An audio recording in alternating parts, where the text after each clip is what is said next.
This is CGTN, China Global Television Network.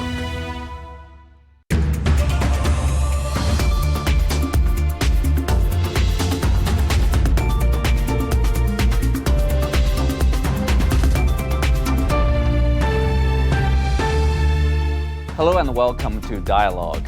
In a recent development, Russia says that some military units are starting to return to base, and Ukraine is said to be open to not joining NATO as Russia is showing a willingness to continue diplomacy over tensions with the West. This is happening amid Washington's repeated warning of an imminent military action by Moscow. So is it possible for related parties to find a peaceful resolution? What does a new European security framework mean to relationship between Russia and the West? To discuss these issues and more, I'm joined by independent current affairs commentator Anna Tangen, Cui Hongjian, Director of the Department of European Studies at China Institute of International Studies, and Mark Sloboda, Moscow-based international affairs and security analyst, and Lincoln Mitchell, research scholar from Columbia University. That's our topic. I'm Xu Qinduo.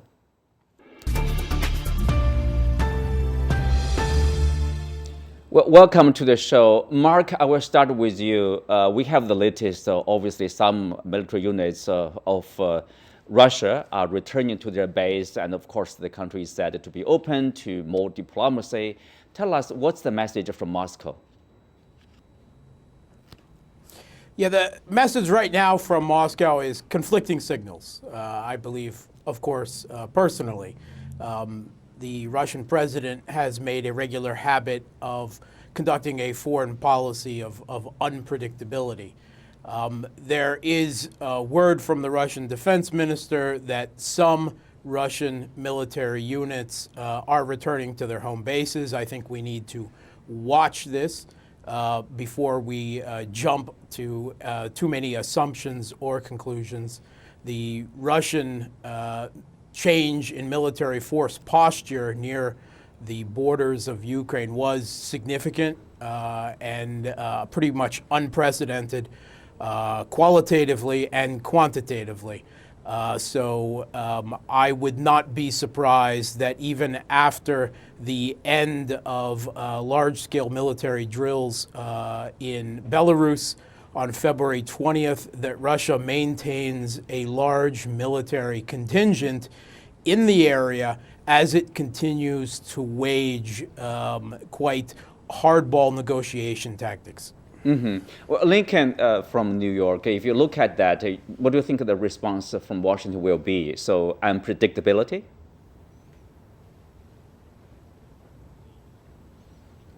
Lincoln.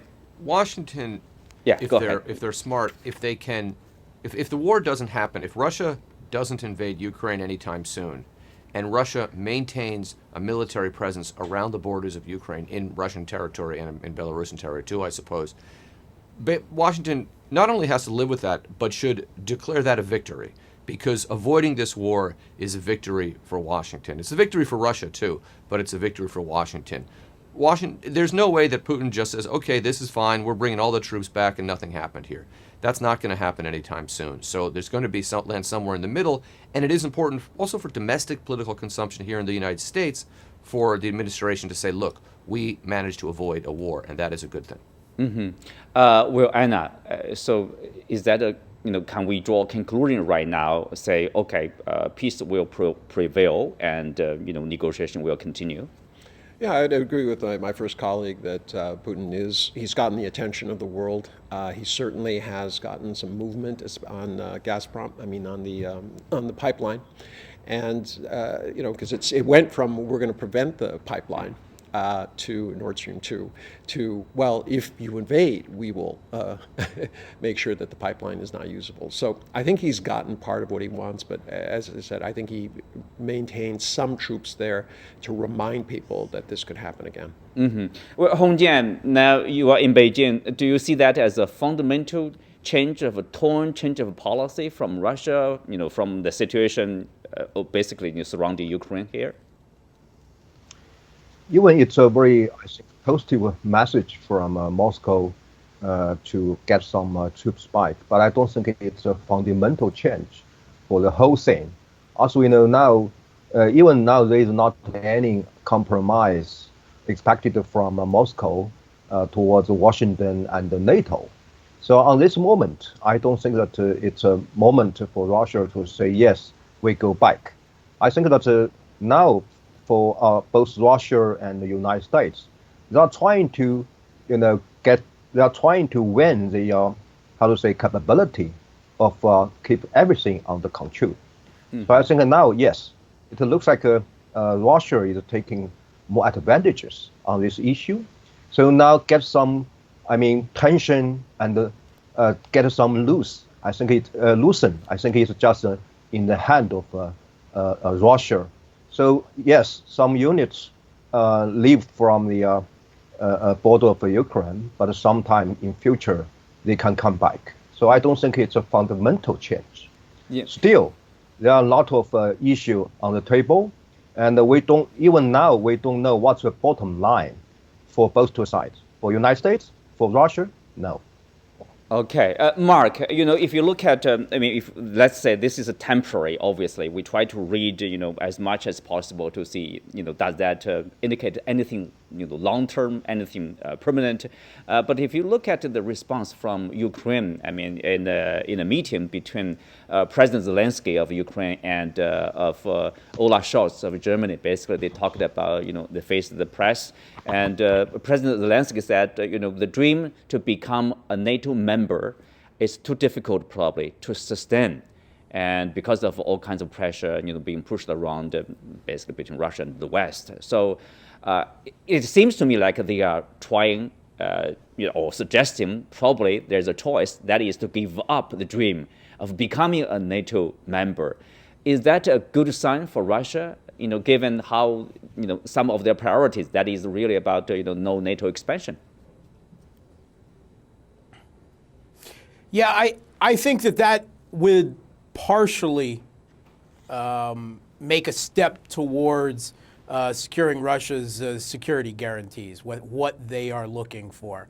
But I think that simple verbal statements, trial balloons floated to that effect, are not enough. And that's why I do not believe that there will be any type of permanent military stand down. I think that the regime in Kiev may have to get used to permanently having a military presence until they fulfill the Minsk Accords that they have signed and that has been solidified in a UN Security Council resolution as international law, and that ostensibly everyone, the US, France, Germany, all agree to. Until they politically reconcile with the east of their own country,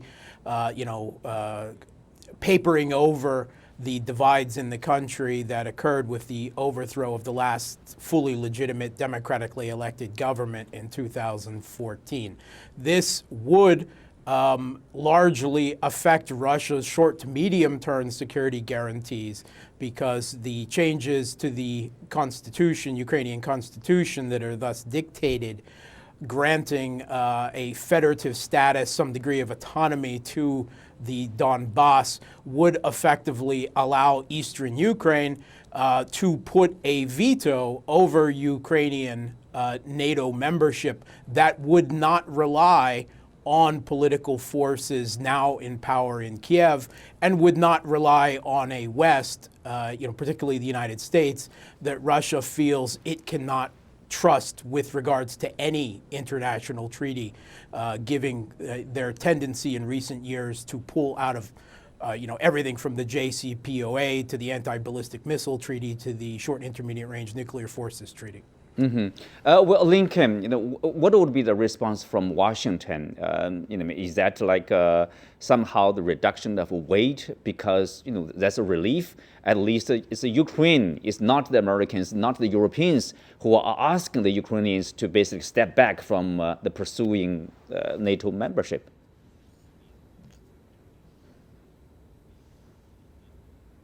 This strikes me as a very odd situation. One thing we haven't talked about, but is implicit, I think, a lot of things we've said, and I think most people recognize this, is that Ukraine isn't getting into NATO anytime soon. Not because of any decisions made in Kiev or Washington or even in Moscow, but because of decisions made throughout NATO. So it is not as if Ukraine's going to get into NATO tomorrow, and then we'll have to see what Putin does.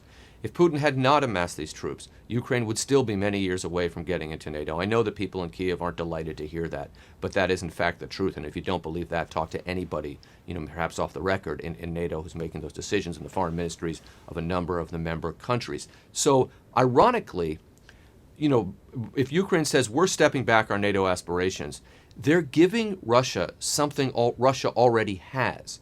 And similarly, the West is giving away something they don't have.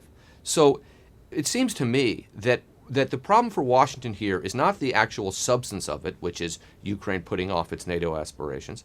It is that the appearance that Ukraine is doing this because it's being pushed to do this, intimidated to do this, if you will, by Russia. And that is something that is likely to be a problem for the American administration more than the actual outcome itself, because smart people in foreign policy circles in Washington and the State Department, et cetera, know that Ukraine is not on NATO's doorstep in terms of getting into NATO anyway.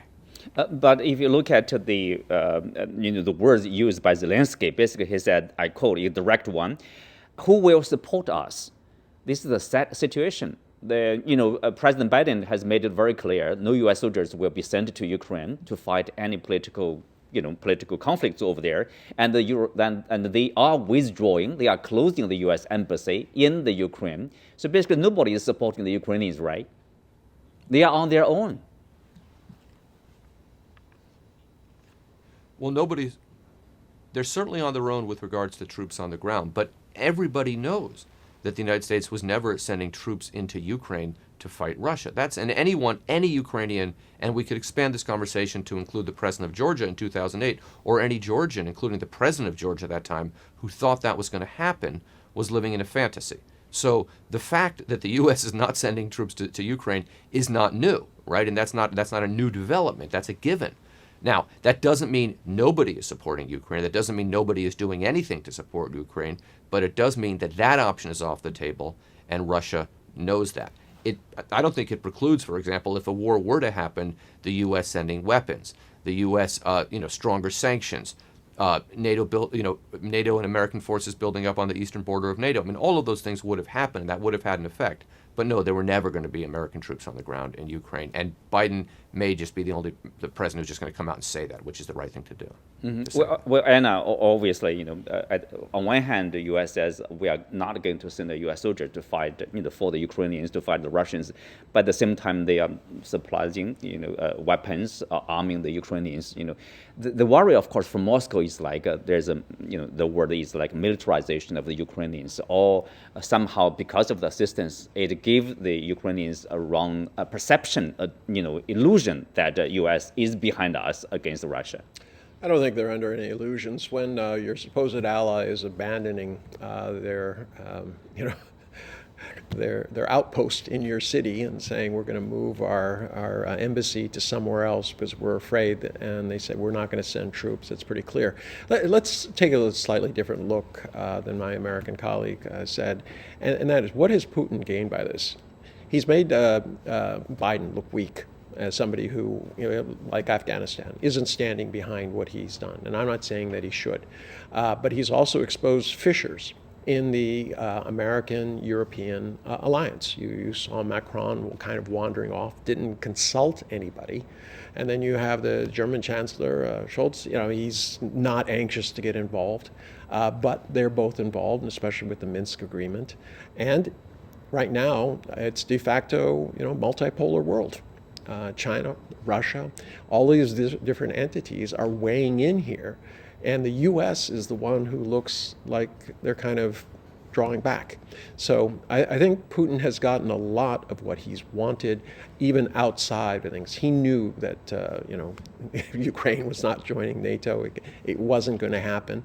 But he wanted to start drawing a line on this NATO expansion and make sure that people understood that he wasn't going to take it anymore. And I think he's made his point. Mm-hmm. Well, Hong Jian, I think everybody understands, in particular from Moscow's point of view, it's just impossible for Ukraine to become a part of NATO. Why can't everybody just make it clear? Like, no, there's no Ukrainian joining NATO in whatever form or in the future, and then make things easier, because that's part of the demand from Moscow, right?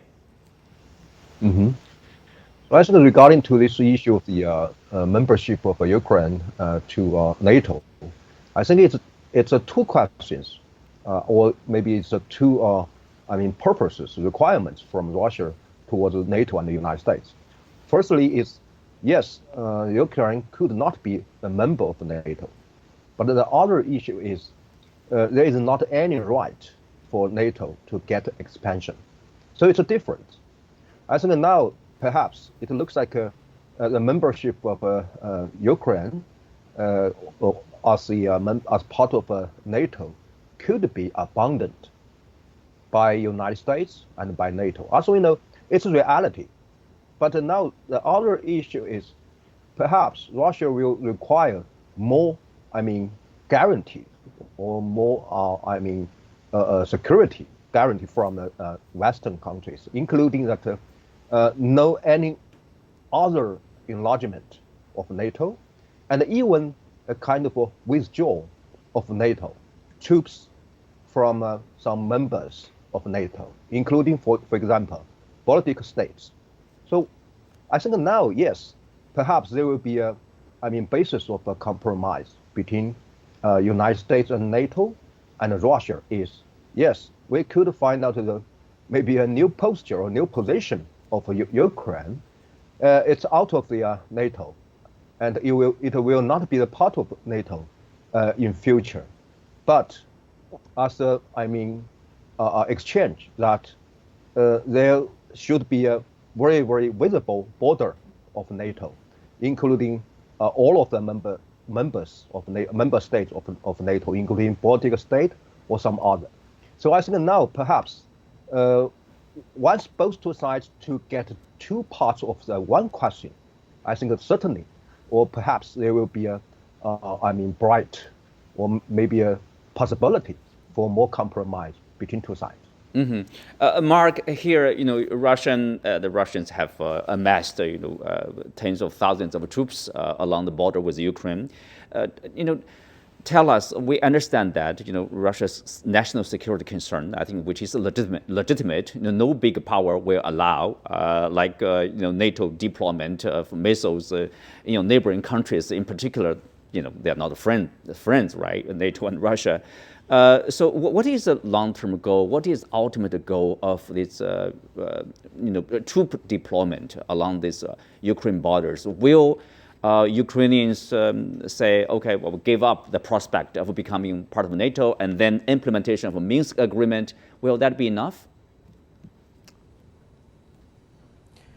Yeah, one thing, the Kremlin knows that Ukraine was not going to be offered formal NATO membership in NATO for any time in the short to medium term, no matter what NATO declarations in 2008 said, primarily because of a political sentiment in France and Germany, if not in the United States.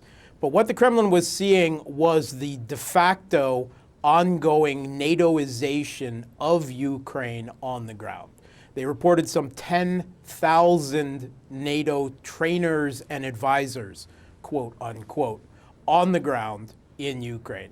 The United Kingdom announced that they were building naval bases in Ukraine. These would be, in effect, NATO naval bases in the Black Sea and the Sea of Azov, and that they were willing to supply anti-ship missiles to the regime in Kiev.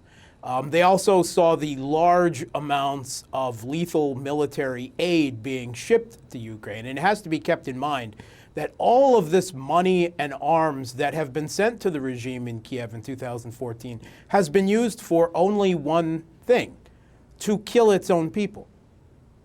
Because that ultimately is still what is going on here. There is a civil conflict in Ukraine. Yes, there is a proxy conflict around it, with Russia supporting the people of East Ukraine and the U.S. supporting the putsch regime that seized power in Kiev in 2014. But ultimately, this conflict has all been about Ukrainians killing other Ukrainians. And of course, primarily the onus on that is on the regime in Kiev, which has attempted to subjugate the people of East Ukraine to their 2014 seizure of power. That is why ultimately the Minsk Accords are so important, not only to provide external stability between East and West, but to restore internal stability in Ukraine between East and West, and to restore Ukrainian neutrality. That would go a long way. Okay. I think there's the hope in the Kremlin that with this political reconciliation, it would open the door to larger European security architecture talks. But I think that that would be enough in the short term for the Kremlin. Well, Lincoln, I understand that Ukraine is important to the security of Russia. How important is Ukraine to the United States?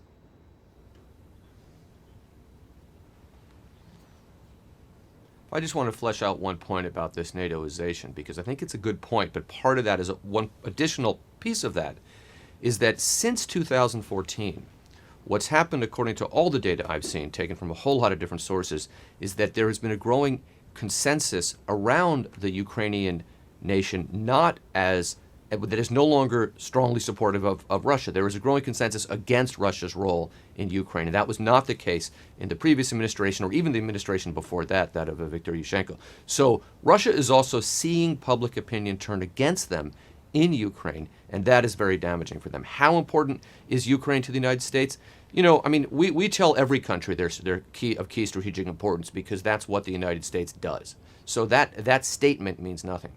Can the United States live with a Ukraine that is in Russia's sphere of influence? Of course the United States can live with that.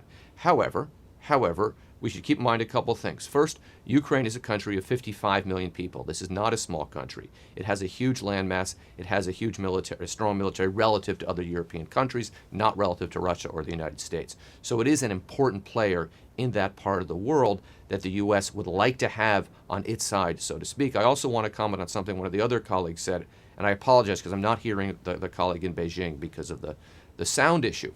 But I want to flesh out what this other colleague said, because you're absolutely right. One of the things that Putin gains here is making not just Biden, but the United States look weak, the United States unable to stand by its allies. And the world is watching that. And part of the world is, of course, China. So this conflict, or non-conflict, whatever you want to call it, between Russia and Ukraine, people in China are watching it closely, and they're looking at Taiwan, because Taiwan is much more important to the United States and is a much bigger deal in the kind of geopolitics than Ukraine is. But Lincoln, Taiwan is totally different. Taiwan is part of China. Can kind of push Taiwan is the United not States Ukraine. I know Total that. different situation. No, I China know will that, not tolerate but anything like that, probably. The position in Moscow, the position in, no, of course not. But couple things. The position in Moscow is that Ukraine is part of Russia. And if you go to Russia and talk to 100 random Russians on the street, 75 of them will tell you that Ukraine is part of Russia. And if China would like to, say, further consolidate its control of Taiwan, simply not true. and it looks at what's happening now Mark, with Russia and Ukraine, you want to and respond? it sees the United States doing nothing. Okay. Mark, you want to? Yeah, I don't really. Briefly, please. Yeah. I think maybe 5 Russians out of 100 would suggest that Ukraine is part of Russia. That is simply not true. Okay. Neither on the street nor one of in the the 5. Kremlin. Okay. One of the 5 would be Putin, so that's significant. Okay. Let's move on. Putin Anna, said that over and over again. It's not let's really a move on country, to right? the he has said efforts made by European countries, to settle the differences or the problems. Last week we have French President Macron, and then now we have German Chancellor Scholz, who was in Kyiv, and today, actually Tuesday, will be in Moscow meeting President Putin. So Anna, do you see their efforts? Are they on the same page or have the similar purpose? I know similar purpose, no war, but Yeah. Apparently, Macron did not consult anybody Okay. when he went. He just kind of went on his own, and Scholz he's not happy about the situation. He's emphasizing we'll do something economically, but we're not going to send anything more than helmets. But what's telling here is that they're not working as a cohesive unit. Where are the rest of the EU? Where's the rest of NATO? You seem to be degenerating down into individual actors who are pursuing different things. I mean, you had Erdogan showing up and saying, hey, let me intermediate here. Not that it was going to work. The Russians are mad at him about some drones that he sold in a drone factory he's proposing in Ukraine. So it just seems like this kind of politics of groups is deteriorating.